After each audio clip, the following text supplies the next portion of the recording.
సీతారామంతో హృదయాలను కొల్లగొట్టిన దర్శకుడు Hanu Raghavapudi pan India star Prabhas cutout కు సరిపోయేలా ఒక విజువల్ వండర్ ను సిద్ధం చేస్తున్నారు.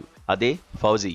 మైత్రి మూవీ మేకర్స్ అత్యంత ప్రతిష్టాత్మకంగా నిర్మిస్తున్న ఈ భారీ పీరియాడిక్ డ్రామాపై ఇండస్ట్రీలోనూ ప్రేక్షకుల్లోనూ అంచనాలు ఆకాశాన్ని తాకుతున్నాయి. చరిత్ర పుటల నుంచి తీసుకున్న ఓ అద్భుత కథతో యుద్ధం రాసిన ప్రేమ కథగా ఈ చిత్రాన్ని హను రాఘవపూడి వెండితెరపై ఆవిష్కరించబోతున్నారు. ఈ సినిమాతో social media sensation Imanvi heroine గా ఎంట్రీ ఇస్తోంది. మెలోడీ కింగ్ విశాల్ చంద్రశేఖర్ అందిస్తున్న స్వరాలు ఈ ప్రేమ కావ్యానికి ప్రధాన బలంగా నిలవనున్నాయి. ఇక ఈ చిత్రం ఈ ఏడాది డిసెంబర్ 3న ప్రపంచవ్యాప్తంగా విడుదల కానుంది. అయితే ఫౌజీ విడుదల తేదీ ప్రకటనతో నందమూరి బాలకృష్ణ, దర్శకుడు గోపీచంద్ మల్నేని కాంబినేషన్ లో వస్తున్న NBK 111 చిత్రం విడుదలపై సస్పెన్స్ నెలకొంది. వీరసింహారెడ్డి వంటి బ్లాక్ బాస్టర్ హిట్ తర్వాత వీరిద్దరి కాంబోలో వస్తున్న మూవీ కావడంతో నందమూరి అభిమానులతో పాటు సినీ ప్రేక్షకుల్లో దీనిపై భారీ అంచనాలు ఉన్నాయి. నిజానికి ఈ సినిమాను ముందుగా దసరా కానుకగా విడుదల చేయాలని భావించారు. కానీ షూటింగ్ ఆలస్యం కావడంతో డిసెంబర్కు వాయిదా వేసినట్లు వార్తలు వచ్చాయి. ప్రస్తుతం మూవీ షూటింగ్ శరవేగంగా జరుగుతున్నప్పటికీ అప్పటి వరకు పోస్ట్ ప్రొడక్షన్ పనులు పూర్తి చేసుకుని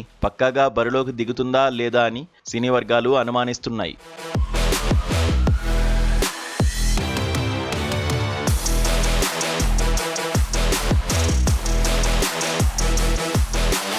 ఇండస్ట్రీ సమాచారం ప్రకారం NBK 111 చిత్రాన్ని డిసెంబర్ 4న విడుదల చేయాలని చిత్ర బృందం ప్లాన్ చేసిందట.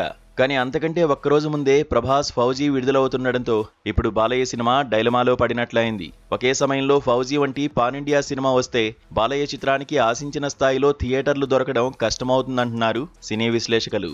పైగా బాక్సాఫీస్ వద్ద పెద్ద సినిమాల మధ్య క్లాష్ రాకూడదని, రెండు పెద్ద సినిమాల మధ్య కనీసం 2 వారాల గ్యాప్ ఉండాలని ఇటీవల నిర్మాతలు ఒక అంతరంగిక ఒప్పందానికి వచ్చారట.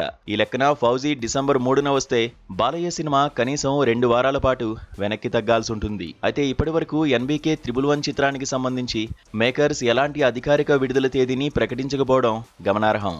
కేవలం ఇండస్ట్రీ వర్గాల్లో డిసెంబర్ 4 అనే టాకు మాత్రమే నడిచింది. కాబట్టి ఇప్పుడు చిత్ర యూనిట్ కొత్త డేట్ గురించి ఆలోచించే అవకాశం ఉంది. త్వరలోనే ఈ చిత్ర టైటిల్ ను అధికారికంగా ప్రకటిస్తూ విడుదల తేదీపై కూడా క్లారిటీ ఇచ్చే ఛాన్స్ కనిపిస్తోంది. వృద్ధి సినిమాస్ బ్యానర్ పై వెంకట సతీష్ కిలారు నిర్మిస్తున్న ఈ చిత్రంలో మంచు మనోజ్, కాజల్ అగర్వాల్ కీలక పాత్రలు పోషిస్తుండగా SS తమన్ సంగీతం అందిస్తున్నారు. ఇప్పటికే విడుదలైన ఫస్ట్ గ్లిమ్స్ సినిమాపై అంచనాలను భారీగా పెంచేసింది.